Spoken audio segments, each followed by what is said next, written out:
Hello friends, in this video we'll look at the biblical book of Job from the Old Testament from chapter 3 verses 1 to 10. In my last video on Job, I explained how upon hearing the news of Job's suffering, his friends decided to visit him and were shocked at the sight of Job's immense suffering and condition. And they expressed anguish and deep sorrow by tearing their robes and flinging dust on their heads toward heaven, and mourned with Job and sat with him for 7 days without speaking a word to him. Now we'll look at Job chapter 3, verses 1 to 10, in which Job breaks his silence. Let me read from the passage. After this, Job opened his mouth and cursed the day of his birth. And Job said, Let the day perish on which I was born, and the night that said, A man is conceived. Let that day be darkness, may God above not seek it, nor light shine upon it. Let gloom and deep darkness claim it. Let clouds dwell upon it. Let the blackness of the day terrify it. That night let thick darkness seize it. Let it not rejoice among the days of the year. Let it not come into the number of the months. Behold, let that night be barren. Let no joyful cry enter it. Let those curse it who curse the day, who are ready to rouse up Leviathan. Let the stars of its dawn be dark. Let it hope for light, but have none, nor see the eyelids of the morning, because it did not shut the doors of my mother's womb, nor hide trouble from my eyes. Let's look at the passage verse by verse and see how this passage applies to our lives as Christians. Verses 1 to 3 say, After this, Job opened his mouth and cursed the day of his birth. And Job said, Let the day perish on which I was born, and the night that said, A man is conceived. After this means after all the tragedies Job had endured, losing his 10 adult children, his livestock, possessions, servants, and his health, all of that leading up to this point, and in the presence of his friends who had arrived to comfort him. After this, Job breaks his silence and curses the day of his birth. The immense grief, pain, and suffering that Job was experiencing led him to curse the day of his birth. To curse in Hebrew means to despise or to make light of, and in this case, Job despises his birth. Notice something here, very interesting. Job doesn't curse God. The text says that Job cursed the day of his birth. It doesn't say he cursed God. It was Satan's goal that he would get Job to curse God, but Job doesn't curse God. Look, it's very commendable that Job, after all that he has gone through and is still going through, he refrains from cursing God. That's amazing. When Job says in verse 3, Let the day perish on which I was born, Job is literally saying that the day his mother gave him birth should be permanently erased. It's almost like Job is saying that all the days which are numbered in God's book, all the days which are numbered for Job in God's book, from that record, the day of his birth be permanently erased. And if that day is erased, then obviously there would be no Job who would be born into this world. And when Job says, "And the night that said a man is conceived," he wishes that this also perish. This night also. This probably refers to the night when he was conceived in his mother's womb. That night also be permanently erased.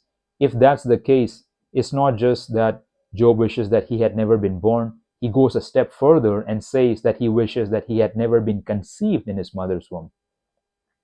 Verse 4 states, Let that day be darkness, may God above not seek it, nor light shine upon it. So Job here is saying that the day of his birth be darkness. If his birth was in darkness, then nobody would find out about Job's birth, Job's existence, and Job would not see the light of day. And he goes a step further and says that may God not seek the day of his birth. It's almost as if Job is saying that may God not be aware of or give heed or attention to Job's birth and therefore to Job's existence. Verses 5 to 6 state, Let gloom and deep darkness claim it, let clouds dwell upon it, let the blackness of the day terrify it, that night let thick darkness seize it, let it not rejoice among the days of the year, let it not come into the number of the months. Again, we have to realize that Job is saying all of these things out of the depths of his grief, his despair, his sorrow, his immense suffering. It's kind of similar to what he says in the previous verses. Job literally does not want the day of his birth to exist.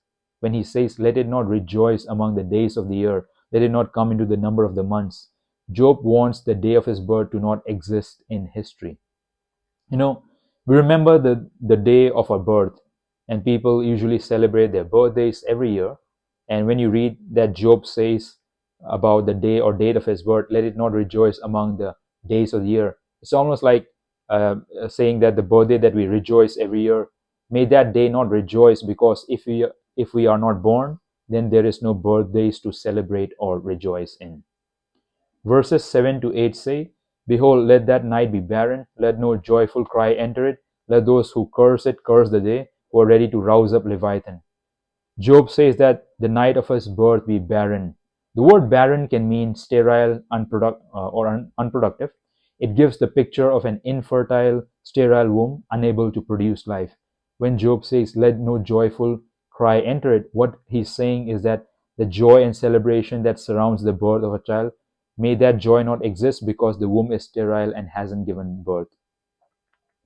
When Job says in verse 8, Let those curse it who curse the day, he is saying that if there are people who specialize in invoking curses on their enemies, may those people curse the day of Job's birth. He wants it that bad. Job goes on to say in verse 8, who are ready to rouse up Leviathan.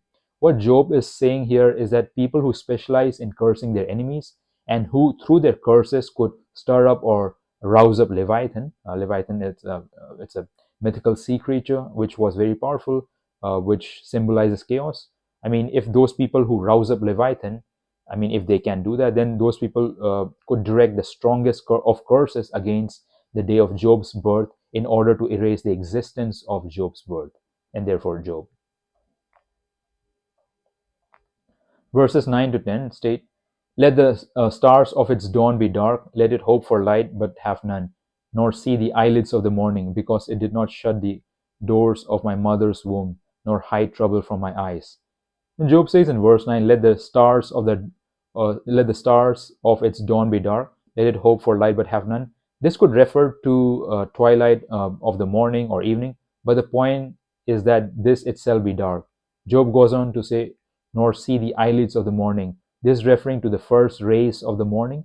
He wishes that the twilight and the first rays of the morning be dark or be absent from his birth.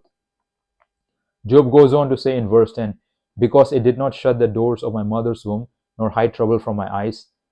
So here he is cursing the day of his birth because his birth happened, and his mother's womb did not hold back Job or prevent Job from coming out of his mother's womb into this world. And if his birth had not happened, he would not have witnessed or seen his troubles. So from this passage, I can think of at least two applications to the Christian life. First, there is a place for genuine lamentation in the Bible, in the Christian life, a place for expressing profound grief, sorrow over one's loss, one's suffering. We see all throughout the Bible people expressing lamentation. For instance, in John chapter 11, when Jesus visited the tomb of his friend Lazarus, who had just died, Lazarus' sisters, Mary and Martha, were weeping along with the Jews who were weeping with them. And the text says that Jesus was deeply moved in his spirit and troubled, and he wept. So the point is that we don't have to put on a false, fake, I'm okay, I'm stoic, I'm emotionless, everything is going fine kind of face or a front. There's a genuine place to express our grief, pain, sorrow before God through our words and our actions, and bring them before God, bring them to God, because it is God alone who knows us best, and it is God alone who can comfort us in a way that nobody else can. Second, due to intense and prolonged suffering, especially if a person is going through all kinds of intense suffering all at the same time, one after another, and for a long time, whether the suffering be physical, mental, emotional, spiritual, then a person can become so discouraged with life and reaches the depths of despair that they lose a sense of meaning and purpose, and in that state, they would rather prefer death, or that they would not have been existed at all. At that point, they would prefer death, or they would rather that they would not have been born at all. And Job's response is like that. But if we view our intense and prolonged suffering through God's perspective, and not only through human perspective, which is limited and faulty, but through God's perspective, then our suffering in itself and our life in itself would not be vain or pointless or meaningless or purposeless when we identify our sufferings with the sufferings of Jesus Christ. As Paul says in Philippians chapter 3, verse 10, that I may know him and the power of his resurrection, and may share his sufferings, becoming like him in his death.